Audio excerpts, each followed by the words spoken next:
सावन का जो ये महीना है ये हिंदू धर्म और ज्योतिष के लिए कितना इम्पोर्टेंस रखता है। ये सावन का महीना जो 11 जुलाई से प्रारंभ होने जा रहा है, शिव जी की आराधना जो भी करें तो खास तौर से कहा जाता है कि हर ग्रह के अकॉर्डिंग यदि हम उनको वस्तु समर्पित करें तो विशेष लाभ मिलेगा। जैसे इंद्रधनुष के अलग अलग 7 रंग होते हैं और क्योंकि ये साल भी मंगल का कहा जा रहा है कि ये मंगल का वर्ष है, आगे ये मंगल क्या प्रभाव लेकर आने वाला है। देखिए, जैसा आपने प्रश्न किया कि आगे के 6 महीने कैसे रहेंगे, जो सावन के महीने में हमें नहीं करनी चाहिए, इस पर विशेष ध्यान देना। देखिए ऐसा है, वैसे तो पूरा सावन का महीना व्रत करना चाहिए या सोमवार की सोमवार व्रत करना चाहिए या व्रत नहीं करना चाहिए। बहुत अच्छा आपने ये प्रश्न रखा है और इसमें जो मेरी सोच है वो ये है। साथ ही सर कोई ऐसा मंत्र है जिससे शिव जी को खुश किया जा सकता है?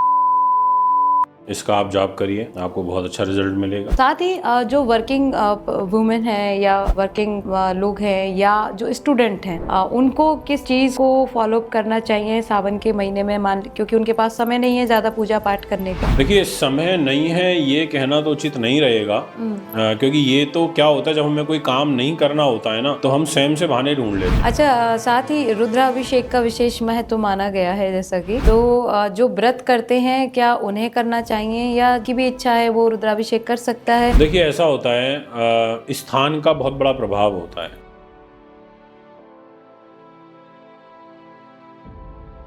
Hello and welcome back in STS। मैं हूं आपके साथ श्रेया गुप्ता। सावन का महीना आए और महादेव की बात ना हो, ऐसा कैसे हो सकता है। इसीलिए आज का पॉडकास्ट भी महादेव को समर्पित है। शिव जिसकी भक्ति हमें अनंत रूप से लाभ देने वाली है, मैं तो ऐसा निश्चित तौर से मानती हूँ। लेकिन इस भक्ति में कौन सी ऐसी बातें हैं जो आप यदि ध्यान में रखें तो उसका लाभ ज़्यादा लिया जा सकता है। महादेव की डायरेक्ट कृपा अगर आप पाना चाहते हैं तो इस सावन के महीने में क्या करें जो आपको आपके जीवन की इच्छाएं पूर्ण कराने का अवसर दे दे। इस सावन के महीने में क्या बातें हैं जो आपको नहीं करनी है, जो सबसे ज़्यादा ध्यान रखने वाली बातें हैं। कौन सी राशि के जातक हैं जिनके लिए ये सावन का महीना सबसे ज़्यादा सावधानी बरतने का है। ये सारी बातें आज के इस पॉडकास्ट में आपको जानने को मिलेंगी। आपको बता दूं, क्योंकि आज के पॉडकास्ट में हमारे गेस्ट हैं बहुत ही जाने माने एस्ट्रो मानवेंद्र रावत सर जी। उन्होंने हमें बताया है शिव की भक्ति का मूल तत्व क्या है, कैसे हम शिव को प्रसन्न कर सकते हैं और सावन के महीने में अलग अलग राशियों पर किस तरह के प्रभाव हैं जो इस वक्त चल रहे हैं। मंगल का ये वर्ष जो सबको बहुत मुश्किलें दे चुका है, आगे अगले जो 6 महीने और हैं वो किस तरह से बीतने वाले हैं और क्या सावधानी वहाँ आपको रखनी है। चलिए जल्दी से देर नहीं करेंगे, पॉडकास्ट शुरू करते हैं।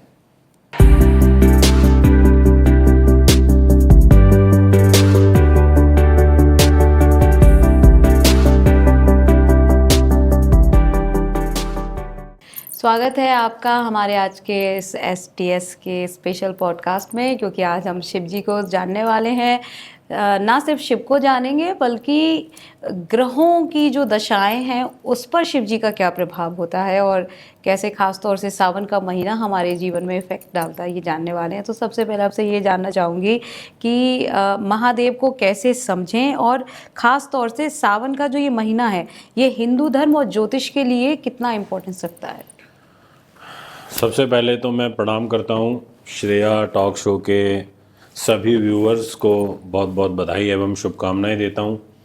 ये सावन का महीना जो 11 जुलाई से प्रारंभ होने जा रहा है, ये आपके जीवन में खूब सुख समृद्धि लेकर के आए और आप भी इसी प्रकार से धर्म के लिए अलग अलग फील्ड के लिए जैसे कार्य कर रही हैं, करती रहें, लोगों का बहुत प्यार आपको मिलता रहे।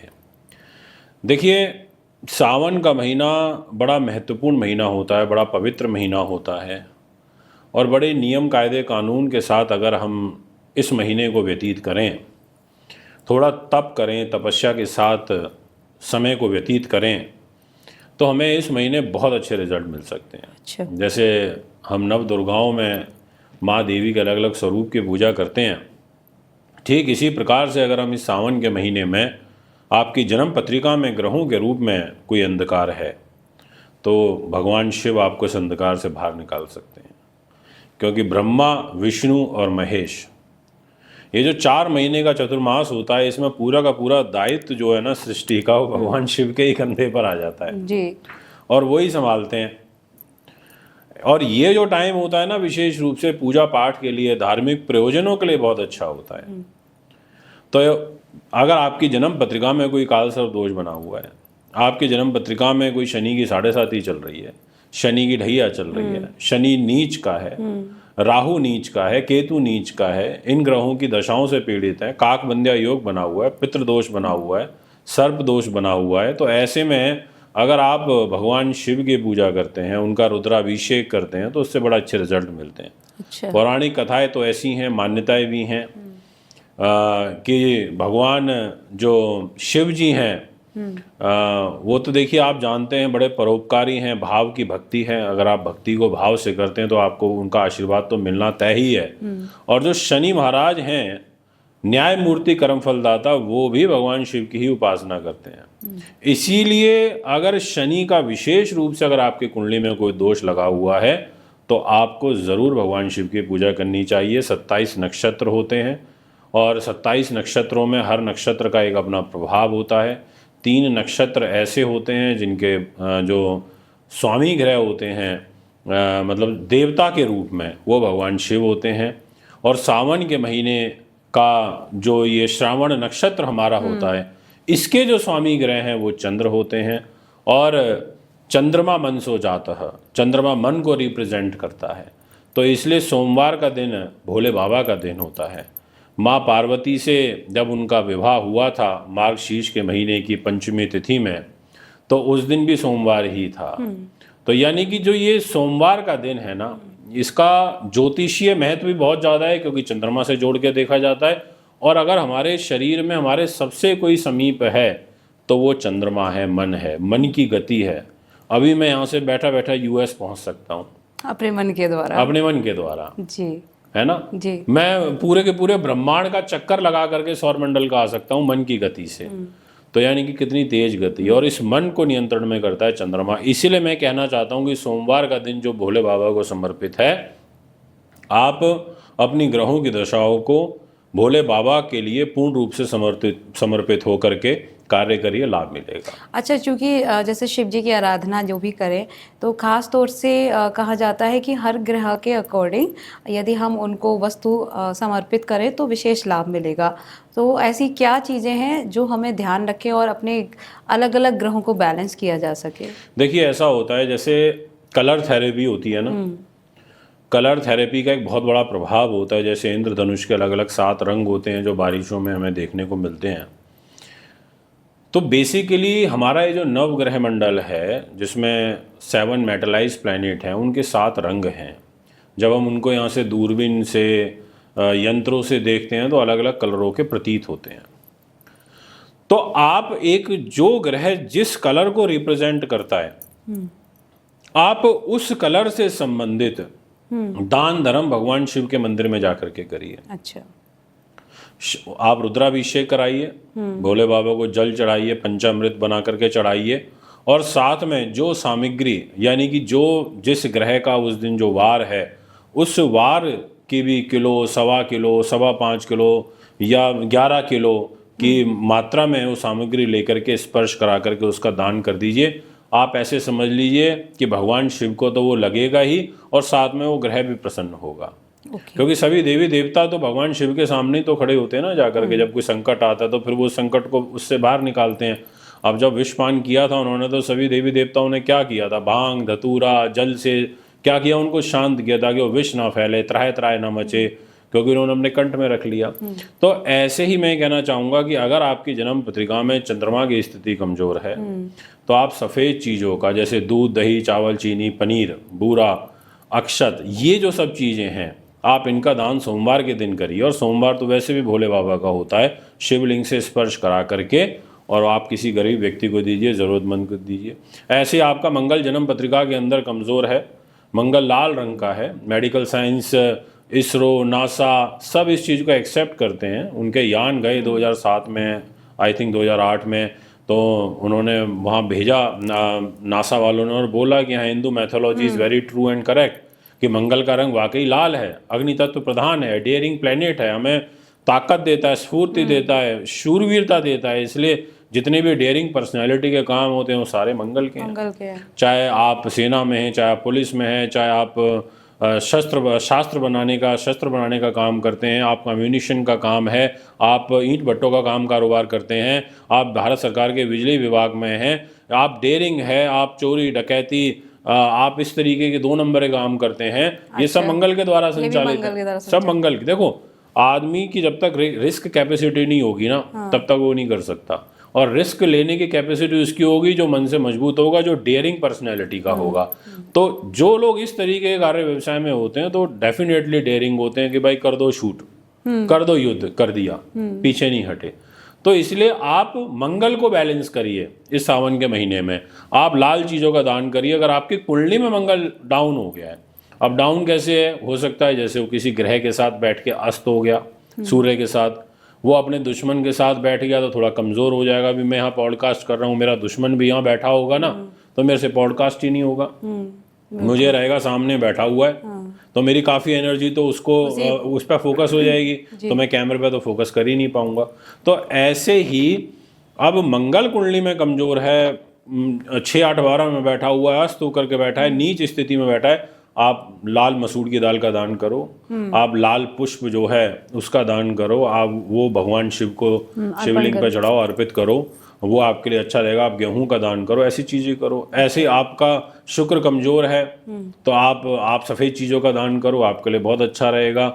आप उसका कोई लंगर लगाओ, प्रसाद लगाओ। आपका शनि कुंडली में कमज़ोर है, आप काले तिल से रुद्राभिषेक करो भोले बाबा का, आपके लिए बहुत अच्छा रहेगा। आप एक दीपक जलाओ, बहुत अच्छा रहेगा आपके लिए। वहाँ शिव मंदिर में जाकर के एक दीपक प्रज्वलित कर दीजिए और आप देखिए आपको कितना ज़बरदस्त लाभ मिलेगा। अच्छा, जैसे कि आपने कहा कि जो मंगल ग्रह है जो बहुत ज़्यादा, और क्योंकि ये साल भी मंगल का कहा जा रहा है कि ये मंगल का वर्ष है, और अभी तक जो 6 महीने बीते हैं वो वाकई बहुत उतार चढ़ाव के साथ बीते हैं। कई बड़ी घटनाएं हो चुकी हैं। हाल ही में जो दुर्घटना हुई थी अभी प्लेन क्रैश की, तो उसको भी इसी बात से कनेक्ट किया गया, क्योंकि ऐसी कई भविष्यवाणियां हुई, प्रेडिक्शन किए गए थे कि संभावना है कि बड़े बड़े इस तरह के एक्सीडेंट हो सकते हैं, और ऐसा हुआ भी जी। अब अगले जो बचे हुए महीने हैं, ये 5 महीने, क्योंकि 6 महीने बीत चुके, अगले 6 महीने की अब ये शुरुआत सावन के महीने से हो चुकी है। आगे ये मंगल क्या प्रभाव लेकर आने वाला है, और इसको या इसके प्रभाव से बचने के लिए शिव जी की आराधना तो है ही, और क्या चीज़ें जो हमें ध्यान रखनी चाहिए? देखिए, जैसा आपने प्रश्न किया कि आगे के 6 महीने कैसे रहेंगे, तो अगर हम प्रीवियस 6 महीनों में जाएं और थोड़ा सा प्रीवियस पिछले साल में चले जाएं, तो मैं आप सभी व्यूवर्स से ये कहना चाहता हूँ, आपसे भी कहना चाहता हूँ कि आप 20 अक्टूबर 2024 के बाद की वर्ल्ड वाइड हिस्ट्री उठा करके देखिए। 20 अक्टूबर के बाद ठीक, जितना भी जो यूक्रेन का और जो रूस का युद्ध चल रहा है, ये सब ज़्यादा प्रभावशाली उसके बाद हुआ। जितनी भी आगजनी हवाई जहाज, चाहे वो जयपुर गैस त्रासदी हो, वो सब जनवरी के आसपास हुई। अगर आप हिस्ट्री उठा करके देखेंगे ना, तो सबसे ज़्यादा तोड़ फोड़ मार काट सब ये मंगल के इस टाइम पीरियड में, क्योंकि पहले मंगल नीच था, एट प्रेजेंट मंगल जो है केतु के साथ चल रहा है। मंगल की छाया केतु है, जैसे शनि की छाया राहु है। अब दोनों ग्रह एक साथ तोड़ फोड़, अभी 6 या 7 जून की बात है, हमने भविष्यवाणी भी करी थी अपने यूट्यूब पर कि विमान दुर्घटना होना, चोट एक्सीडेंट होना, मारकाट होना, रॉयट्स होना, युद्ध जैसी स्थितियां बनना, क्योंकि अग्नि इकट्ठी हो गई है, मारक ग्रह इकट्ठे हो गए। वो हुआ, कितने लोग डेली हम न्यूज़ सुन रहे हैं, कभी कोई जहाज खराब हो रहा है, कभी कोई जहाज खराब हो रहा है ना, बड़ी स्थिति खराब है। तो आगे की अगर मैं बात करूँ ना, तो दोस्तों आपको नो डाउट काफ़ी रिलीफ मिलेगा। 28 जुलाई के बाद की जो ग्रह स्थिति अच्छी है, और ये सब मैं तो यही कहूँगा जय श्री महाकाल की। देखिए सावन का महीना है, और 11 जुलाई से शुरू होगा, 8 अगस्त तक चलेगा, और 28 तारीख को मंगल का ट्रांजिट भी हो जाएगा, वो कन्या में चले जाएंगे, 6 नंबर राशि में चले जाएंगे, केतु से अलग हो जाएंगे। अच्छा। सबसे बड़ी बात तो ये है कि 2 अलग होंगे तो बहुत बड़ा मेजर रिलीफ मिलेगा। ये जितना भी जो एक तनाव, स्ट्रेस बना हुआ है वर्ल्ड वाइड लेवल पर, वो काफ़ी शांत हो जाएगा, और भोले बाबा के ही आशीर्वाद से संभव होगा। इसलिए मैं ये बोलूँगा, देखिए हमारे जो हमारी जो कथाएं हैं और जो हमारे शास्त्र हैं वो ऐसा कहते हैं, प्रचलित जो चली आ रही हैं कि जो रुद्राक्ष होते हैं ना, उनको धारण करने से बहुत बड़ा मेजर रिलीफ मिलता है। और ऐसा कहते हैं कि 14 मुखी रुद्राक्ष के अंदर तो इतना ज़बरदस्त प्रभाव होता है कि अगर आपका मंगल कुंडली में थोड़ा खराब चल रहा है या आपका शनि खराब चल रहा है, तो आप भोले बाबा को प्रसन्न करने के लिए 14 मुखी रुद्राक्ष धारण कर लो। ऐसा कहते हैं 14 लोग 14 मनु की शक्तियां उसमें निहित होती है। अच्छा। और उसके वो पहनने से राजसी कार्यों में सफलता मिलती है, भूत भय भ्रम के साए से व्यक्ति मुक्त होता है, और उसको धारण करने से जो हनुमान जी की शक्तियां हैं वो प्राप्त होती हैं, ऐसा बताया गया है और ऐसा लोगों ने अनुभव हमें बताया धारण करने के बाद। तो मैं आपसे कहना चाहूँगा कि आप रुद्राक्ष का भी प्रयोग कर सकते हैं, आप ट्राई करके देख सकते हैं, उससे भी आपको अच्छा लाभ मिलेगा। बाकी आगामी जो 6 महीने की स्थिति है वो कंपैरेटिवली अगस्त महीने से काफ़ी बेटर देखने को मिलेगी शुरू के 6 महीने के मुकाबले। सुधार की संभावना जी है जी, पूरी डेफिनेटली तरीके से। सुधार की संभावना है। अच्छा, साथ ही कौन कौन सी चीज़ें हैं जो सावन के महीने में हमें नहीं करनी चाहिए, इस पर विशेष ध्यान देना है? देखिए ऐसा है, वैसे तो आजकल जो चलन है वो ये है कि भाई नाखून नहीं काटने चाहिए जी। शेव नहीं बनानी चाहिए, आपसी जो हस्बैंड और वाइफ के जो निजी जीवन के संबंध होते हैं उससे परहेज करनी चाहिए। एक्चुअल में क्या होता है, ये जो सावन का महीना होता है, जब बारिश होती है, जब ये नीचे पड़ती है ज़मीन पर, तो बहुत सारा एक ह्यूमिडिटी लेवल जो है ना वो जनरेट हो जाता है, एक मॉइस्चर भी बढ़ता है। आप मुंबई में जाएंगे वहाँ वैसे ही बहुत ह्यूमिडिटी लेवल रहता है, और जब बारिश हो जाती है तो और चिपचिपाहट बहुत ज़्यादा हो जाती है। तो बेसिकली क्या होता है कि ये जो चीज़ें हैं, दाढ़ी बढ़ाना, नेल्स को ना बढ़ाना, ये सब हमारी ना सजावट से जुड़े हुए होते हैं, ये श्रृंगार का पार्ट होते हैं, चाहे वो मनुष्य हो, मतलब चाहे वो स्त्री हो, चाहे वो पुरुष हो। तो ऐसा कहा गया है कि उस समय अपने शरीर के साथ छेड़छाड़ मत करो।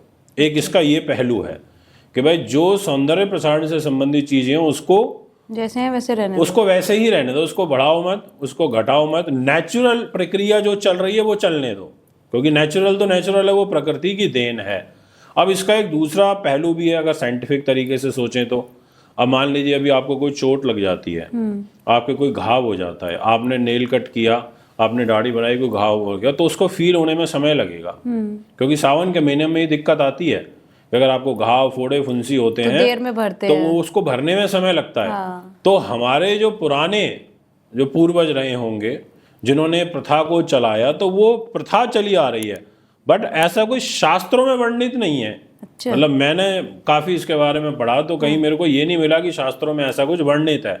बट ये पौराणिक हमारे ऋषि मुनियों से, हमारी पीढ़ियों से हमें मिली आ रही है, तो उसका पालन हमें करना चाहिए, और कहीं ना कहीं लॉजिकली ये ठीक भी लगता है। बाकी दूसरी चीज़, देखिए मैं तो एक चीज़ मानता हूँ श्रेया जी, आपको और बड़ी जिम्मेदारी के साथ कहना चाहूँगा कि हमें ना जब भी कोई काम करना चाहिए ना, तो वो पूर्ण रूप से समर्पित होकर के करना चाहिए। मैं आज पॉडकास्ट करने आया हूँ, अगर मैं बेमन आकर के बैठूंगा तो मैं पॉडकास्ट अच्छा नहीं कर पाऊंगा, और वो मेरे शब्दों में दिख जाएगा। और अगर मैं पूरी डेडिकेशन से वो काम करूंगा ना, तो वो मेरे व्यूअर्स को भी समझ में आएगा आपके कि हाँ मज़ा आ गया जी। तो हम भगवान शिव की पूजा करें, चाहे ब्रह्मा की करें, चाहे हम विष्णु की करें, आप ये सोच लीजिए कि ये 1 महीना है, तो क्या मैं 1 महीना ईश्वर के भक्ति के लिए नहीं निकाल सकता? क्या मैं 1 महीना भगवान शिव को समर्पित नहीं कर सकता? क्या मैं इस 1 महीने में 10, 15, 20 मिनट के लिए निकाल के भगवान शिव की चालीसा नहीं पढ़ सकता? क्या मैं नाग स्तोत्र का पाठ नहीं कर सकता अगर मेरी कुंडली के अंदर कालसर्प दोष बना हुआ है तो उसकी शांति के लिए? क्या मैं आपसी सद्भाव, भाईचारे का और अपने विचारों को 1 महीने शुद्ध नहीं रख सकता? जब आप अपने मन से ऐसे प्रश्न करने लगोगे ना, तो आपको ये लगेगा कि नहीं मैं कर सकता हूँ, मुझे करना चाहिए। तो मैं यही बोलूँगा कि ये सब चीज़ें ऐसे ही नहीं आई हैं, इनके पीछे एक बहुत बड़े रहस्य रहे हैं। आप 1 महीने अच्छा सिंपल खाओगे, हल्का खा, आप नॉनवेज बंद कर दो, मांस मदिरा बंद कर दो, सिगरेट वगैरह ये सब चीज़ें जो लोग करते हैं इनको बंद कर दो, आप देखेंगे कि आपकी बॉडी भी फिल्टर होने लगेगी। राइट। अपने आप से बॉडी की स्वच्छता होगी और विचारों की स्वच्छता होगी। आप संकल्प ले लो कि भाई चल मैं ये सावन के महीने में मैं 9 बजे सो के उठता हूँ, मैं 7 बजे सो के उठूंगा। इतना ही कर लें। इतना ही कर लें। आप देखेंगे उस 2 घंटे का यूटिलाइजेशन भी होगा, पहली चीज। और दूसरा, आप 1 महीने बाद स्वयं में बहुत सारे चेंजेस महसूस करेंगे और अपने जीवन साथी को, अपने पेरेंट्स को बोलेंगे मुझे अच्छा लगा सुबह 7 बजे उठ के, मैं सोच रहा हूँ उसको नियम ही बना लूँ, नियम बना लें, है ना। यानी कि भगवान भी ना कुछ ऐसा माध्यम बना देता है कि अगर आप नहीं करना चाहते तो ईश्वर खुद करवा लेता है। इसीलिए ये चीज़ें जो आती हैं, ये सब जो वक्त हमारे शास्त्रों में वर्णित है या हमारा धर्म हमें सिखा रहा है, बेसिकली ये हमको सही दिशा दिखाने के लिए, बीच बीच में मोटिवेट करने के लिए आते हैं ये। बिल्कुल, कि भाई ठीक है एकादशी है तो चावल का दान मत करो, एकादशी है विचारों को शुद्ध रखो, पूजा करो, अमावस्या है तो ये दान पुण्य करो, पूर्णिमा है तो खीर बनाइए, मन को मजबूत करिए, चंद्रमा को प्रणाम करिए, है ना। वो फुल अपने फुल लाइट के अंदर होता है ना। तो ये सब चीजों के प्रभाव हैं और ये ऐसे ही नहीं है, केवल इनको समझने की जरूरत है। और जो काम संकल्प करके करोगे उससे बड़ा मुझे लगता है पॉजिटिव रिजल्ट आपको किसी चीज में नहीं मिल सकता। मिलेगा। एग्जैक्टली। अच्छा, कहते हैं ना एक रूल भी है कि अगर आप 21 दिन किसी चीज़ को फॉलो करते हो तो वो आपकी आदत बनना शुरू हो जाती है। तो ये जो 1 महीना हमें मिलता है, ये अगर हम 21 दिन का चैलेंज की तरह भी लें तो भी शायद काम करेगा। अच्छा, क्या ऐसा ज़रूरी होता है कि 21 दिन तो नहीं, पूरा सावन का महीना व्रत करना चाहिए, या सोमवार व्रत करना चाहिए, या व्रत नहीं करना चाहिए? ऐसे भी खुश हो जाएंगे शिव जी। बहुत अच्छा आपने ये प्रश्न रखा है। और इसमें जो मेरी सोच है वो ये है कि जैसे मैंने शुरुआत जो करी थी अपनी वीडियो की, वही की थी कि भाव से भक्ति है जी। पर होता क्या है कि भाई आप जब कुछ डिफरेंट करोगे तभी कुछ डिफरेंट अनुभव करोगे। बिल्कुल। अगर आप कुछ डिफरेंट करोगे ही नहीं तो आपको अनुभव कहाँ से मिलेगा? अनुभव कैसे होगा? आप हर सोमवार के 4 सोमवार व्रत रखोगे तो आपको उन 4 सोमवारों का 4 प्रकार का अलग अलग अनुभव प्राप्त होगा। कि भूखे रह करके भूख लगी, या फिर भूख नहीं लगी, आप भगवान की भक्ति में रहे, आपने ध्यान कर्म इस तरीके से किया, नित्य कर्म, कि आपको एहसास ही नहीं हो कि आप भूखे नहीं रहे। आपने पूरे महीने व्रत किया तो आपके पास अनुभव अलग आएगा। पर मेरा ये मानना है कि आप अपनी शक्ति, आप अपने सामर्थ्य, आप अपनी हेल्थ, आप अपनी दिनचर्या, आप अपने एनवायरनमेंट को देख करके ये स्वयं में अनुभव करिए। यही नहीं कि यार मेरे दोस्त ने पूरे महीने का व्रत किया हुआ है, मैं भी करूंगा। उससे कोई फायदा नहीं होगा। आपकी शुगर चल रही है डिस्टर्ब, आपका कोलेस्ट्रॉल चल रहा है बहुत ज़्यादा डिस्टर्ब, आपका लीवर है फैटी, और आप होड़ में आ गए कि मैं तो पूरे महीने भर करूंगा। तो ऐसा नहीं है कि उससे कोई भगवान शिव ज़्यादा प्रसन्न होकर के आपको कोई ज़्यादा करोड़ों का फायदा पहुंचा देंगे या आपके बिजनेस में 4 चांद लग जाएंगे, ऐसा नहीं होगा। अगर आपकी कॉन्शियस आपको अंदर से कह रही है ना कि कर बेटा इस बार, तो वो आवाज़ भोले बाबा की है। वो उन्होंने आपको अवसर दे दिया कि करके तो देख, पर वो अंदर से आवाज आनी चाहिए, किसी को देख करके और ये सब करके नहीं, जबरदस्ती नहीं। अदरवाइज सिंपल 4 सोमवार के रखो, बहुत बढ़िया रहेगा, अच्छी बात है।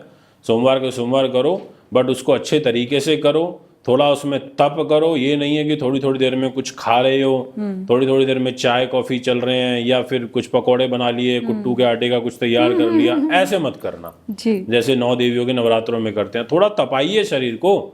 मेरा मानना है जो आनंद आएगा, थोड़ा सा भक्ति करिए, भजन कीर्तन सुनिए, मंदिर जाइए, बैठिए घंटे 1.5-2 घंटे, आप देखिए आपको क्या आनंद आएगा। आपको भूख प्यास कुछ लगेगी ही नहीं, बट थोड़ा समय निकालिए।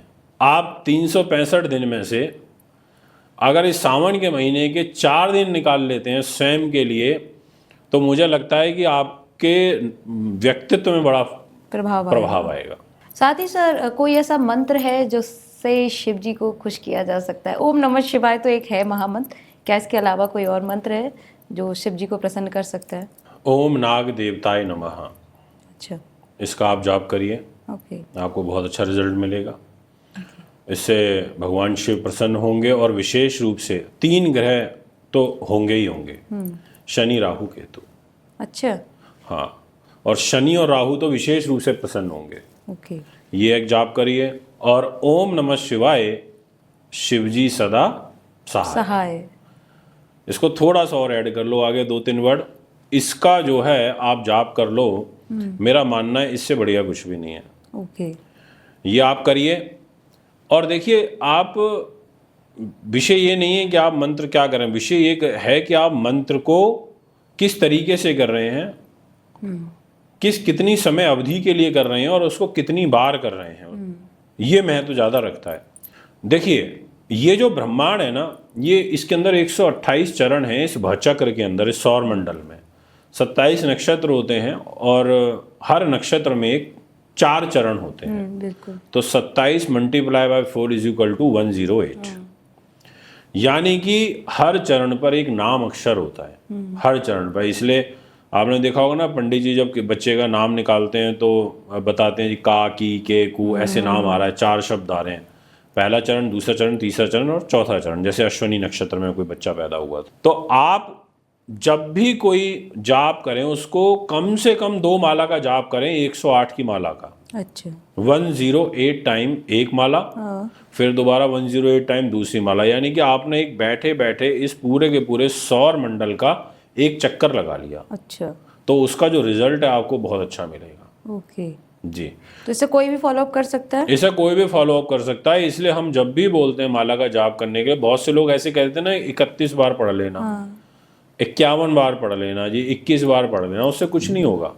अच्छा। आप ऐसे समझिए, आप दिल्ली से बॉम्बे जा रहे हैं और आधे रास्ते तक गए, या फिर दिल्ली से अभी आप मथुरा पहुंचे हैं खाली, या भरतपुर पहुंचे हैं, या हिंडौन सिटी पहुंचे हैं, या कोटा तक पहुंचे हैं और फिर वहां रुक गए आप।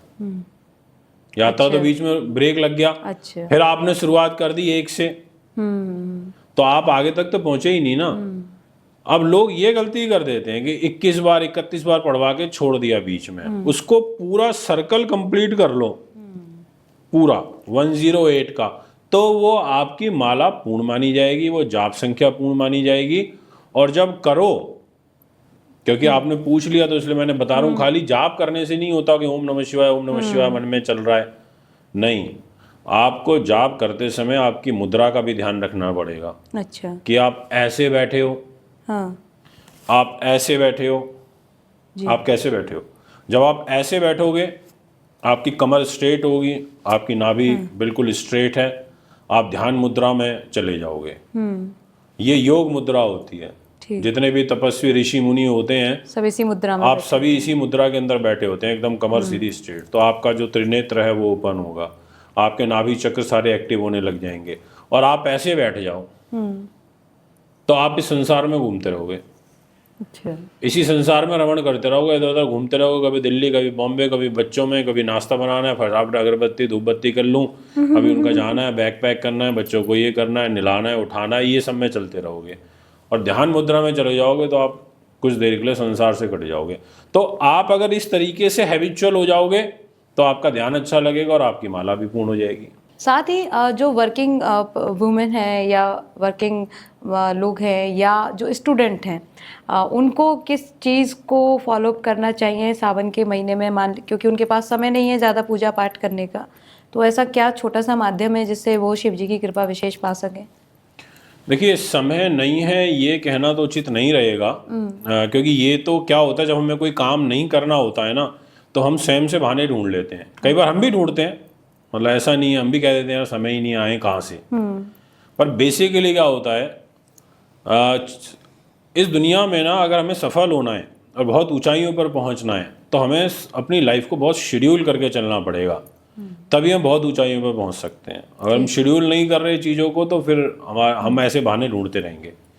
तो मैं सभी विद्यार्थियों से ये कहना चाहूँगा, जितने भी छात्र हैं या जो जॉब करते हैं, देखो चाहे 10 मिनट का टाइम निकालो, चाहे केवल भगवान शिव के सामने या जिनकी भी आप पूजा करते हैं उनके सामने धूप बत्ती अगरबत्ती जोत बत्ती आपने करी, आप ज़्यादा कुछ नहीं कर सकते ना, तो आप केवल 5 मिनट लगेंगे मुश्किल से, आपको 5 भी नहीं लगेंगे। जब आपकी हैबिट अच्छी हो जाएगी तो 2-3 मिनट में ही कर लोगे।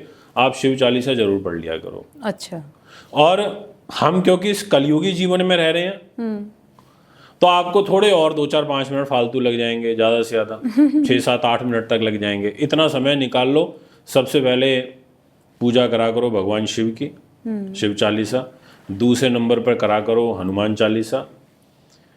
और तीसरे नंबर पर आप करा करो शनि चालीसा। शनि चालीसा। आपको लिटरली बता रहा हूँ, आपकी कुंडली पूरी मजबूत हो जाएगी। ओके। आपने शनि नवग्रह मंडल में सबसे ज़्यादा प्रभावशाली ग्रह है। जब ये आपको अगर नकारात्मक रिजल्ट दे रहा है तो बड़ा परेशान करेगा। और आपको साहस पराक्रम अगर कोई ग्रह देगा तो वो मंगल देगा। मंगल जी की यानी कि हनुमान जी की उपासना करो और भोले बाबा के चरणों में आ जाओ तो उनके अधीन तो सब कुछ चलता है। ये मैं आपसे कहना चाहूँगा। और आप बेलपत्र ज़रूर चढ़ाया करें, वो आपके लिए बहुत अच्छा रहेगा, क्योंकि उसका एक नहीं कई सारे कारण हैं। तो आप थोड़ा इसका भी उपयोग ज़रूर करें। अच्छा, साथ ही रुद्राभिषेक का विशेष महत्व माना गया है, जैसा कि तो जो व्रत करते हैं क्या उन्हें करना चाहिए या जिसकी भी इच्छा है वो रुद्राभिषेक कर सकता है? और विशेष नियम घर में करना चाहिए या मंदिर में करना चाहिए? देखिए ऐसा होता है, स्थान का बहुत बड़ा प्रभाव होता है। पूजा 3 ही जगहों पर कराना अच्छा रहता है। या तो किसी अच्छे मंदिर में, मंदिर तो सभी अच्छे होते हैं, पर कोई ऐसा सिद्ध मंदिर हो जो प्रचलन में हो, वहाँ आप जाके कराइए। दूसरा, आप अपने घर पर कराइए। अच्छा। जहाँ आप रहते हैं, जहाँ आपका स्वयं का वास है। तीसरा, किसी देव स्थान पर जाके कराइए, किसी गुरु के आश्रम में जाके कराइए, या किसी ऐसे पवित्र स्थान पर जहाँ रेगुलरली अच्छे काम होते हों, शुभ काम होते हों। कोई आपका गुरु है, कोई आपका जिसके पास आप जाते हो, जिसको आप पूजते हो, जिसको आप मानते हो, किसी ऐसे सिद्ध स्थान पर जाके कराइए जहाँ इसी तरीके की क्रियाएं होती रहती हों। अब स्थान पर अगर कराते हो तो उसका सबसे ज़्यादा प्रभाव पड़ता है। जहाँ आप रहते हो वहाँ पर अगर कराते हो तो मतलब ये समझ लीजिए, क्योंकि वो जो भूमि है उसको आप पूजते हो, उस भूमि पर आपका वास होता है, उस भूमि में आपका घर का मंदिर है, वहाँ पर आप डेली आह्वान करके सभी देवी देवताओं को बुलाते हो, उनसे प्रार्थना करते हो, और उस घर की जो आपकी एनर्जी है उस घर के साथ में मिक्सअप है। तो अगर आप वहाँ बैठ कर के किसी अच्छे कर्मकांडी विद्वान ब्राह्मण को बुलवाते हो जो प्रॉपर तरीके से रुद्री का पाठ करे सारे अध्याय का, और वहाँ पर चाहे आप पारद शिवलिंग लेकर के आइए, वहाँ बैठ कर के वो आचार्य जी ले आएंगे, वो आपके कराएं, तो डेफिनेटली आपको बहुत अच्छा रिजल्ट मिलेगा। बट मैं सामूहिक मैं थोड़ा सा सामूहिक से मैं बचता हूँ। वैसे बहुत सारे लोग सामूहिक रुद्राभिषेक कराते हैं, पर मैं थोड़ा सा ये सोचता हूँ कि हर व्यक्ति के लिए एक इंडिपेंडेंटली इंडिविजुअली वेदी बनानी चाहिए। अच्छा। जब हम पूरा नवग्रह मंडल की वेदी बनाते हैं, सारी सामग्री रखते हैं, है ना, षोडशोपचार पूजा करते हैं 16 विधियों से, है ना, समाज कलश स्थापित करते हैं सबकी प्रॉपर विधिवत विधान से, तो वो जिस व्यक्ति विशेष के लिए पूजा हो रही है अगर हम वो करते हैं तो उसका फल और ज़्यादा मिलता है। अच्छा, साथ ही आपने अभी पारद शिवलिंग की जैसे बात की, तो मैंने एक बार एक एस्ट्रोलॉजर ने मुझे सजेस्ट किया था, क्योंकि मैं खुद पारद शिवलिंग की आराधना करती हूँ अपने घर में, तो उन्होंने कहा कि पारद शिवलिंग की आराधना आप मत कीजिए, ऐसे हटा दीजिए, घर में इसे नहीं रखना चाहिए। तो क्या रखना चाहिए या नहीं रखना चाहिए? नहीं, रख सकते हैं, ऐसा कुछ नहीं है। देखिए आप एक चीज़ देखिए, हम जब कोई एक पत्थर किसी पेड़ के नीचे लोगों ने रख दिया और उसकी आकृति भगवान शिव के जैसी या गणेश जी के जैसी, या कोई ऐसा आलू जिसमें गणेश जी की जैसी प्रतिमा नज़र आ रही है उसको रख दिया, वहाँ 2-4-5 दिन तिलक लगाना शुरू करा, वो ही एक अच्छा सिद्ध स्थान बन जाता है। धीरे धीरे लोग उसको पूजने लगते हैं और उसको पूज करके वहाँ की ऑरा इतनी मजबूत हो जाती है कि वो चीज़ अपने आप में सिद्ध हो जाती है फिर, और उसका प्रभाव मिलने लग जाता है। तो ऐसा कुछ नहीं है कि पारद नहीं आप करिए, ऐसा कुछ नहीं है। ये तो सब वैसे धारणाएं हैं, हमें एक स्वरूप की ज़रूरत होती है और आप बिल्कुल पूजा कर सकते हैं, ऐसा कुछ नहीं है।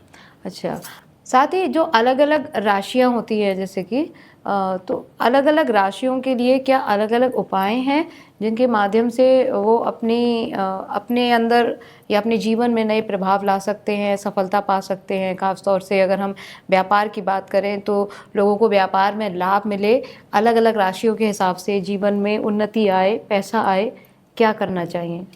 देखिए, ऐसा होता है अलग अलग राशियों के हिसाब से, जैसे 12 राशियां होती हैं, जैसे मंगल की मेष होती है और एक वृश्चिक होती है। अच्छा। अब इन दोनों राशि के जितने भी जातक हैं उनको जो लाल रंग का जो चंदन होता है उसका विशेष रूप से प्रयोग करना चाहिए, लाल फूल का विशेष रूप से प्रयोग करना चाहिए अगर आप इस सावन के महीने में पूजा कर रहे हैं तो, क्योंकि लाल पुष्प समर्पित है मंगल ग्रह के लिए।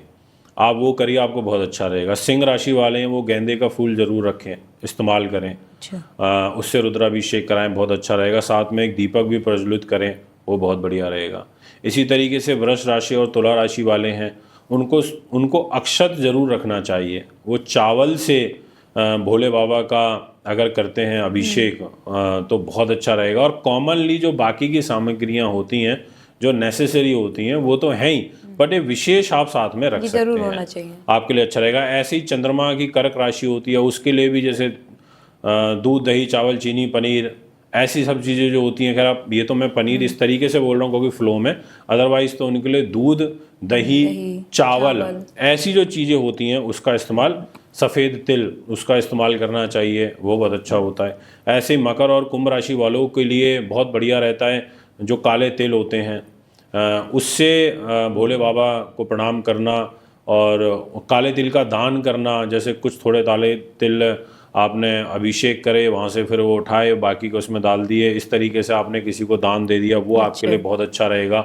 ऐसे ही जो अपना मीन राशि वाले होते हैं, धनु राशि वाले होते हैं, वो जो है यहाँ पर जो अपना चंदन होता है ना, जो पीले वाला चंदन होता है, आप उससे उनका पूजन कर सकते हो, वो आपके लिए बहुत अच्छा रहेगा।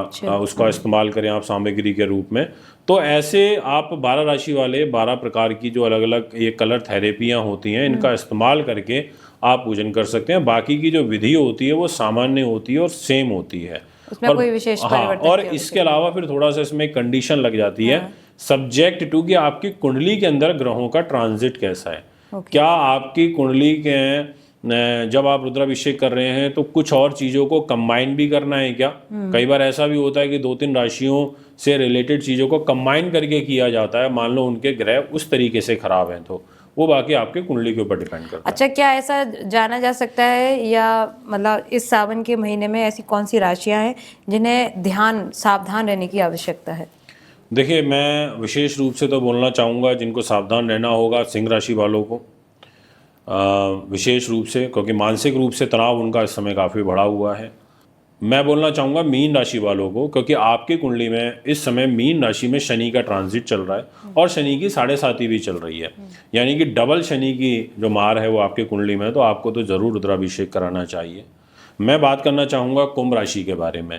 आपकी राशि के अंदर राहु का ट्रांजिट है, शनि की 7.5 प्लस राहु का ट्रांजिट हो रखा है, तो आपको काल भैरव की पूजा जरूर करनी चाहिए। अच्छा। अगर आप हो सके तो उज्जैन महाकाल के मंदिर जाइए, वहाँ दर्शन भी करके आइए, और साथ में वहीं बगल में काल भैरव का मंदिर भी है थोड़ी सी दूरी पे, वहाँ जाके माथा टेक के अवश्य आइए इसी सावन के महीने में। ये ऐसी कुछ राशि हैं। साथ में एक राशि को और ऐड करूंगा, वो है धनु। आपको भी थोड़ा सा ध्यान और सावधानी बरतनी होगी। वैसे तो आपकी राशि का लॉर्ड खुद आपको काफ़ी प्रोटेक्ट कर रहा है, जुपिटर, बट फिर भी मैं आपसे बोलना चाहूँगा कि आपके मन पर शनि बैठे हुए हैं, जो कि अच्छा नहीं है।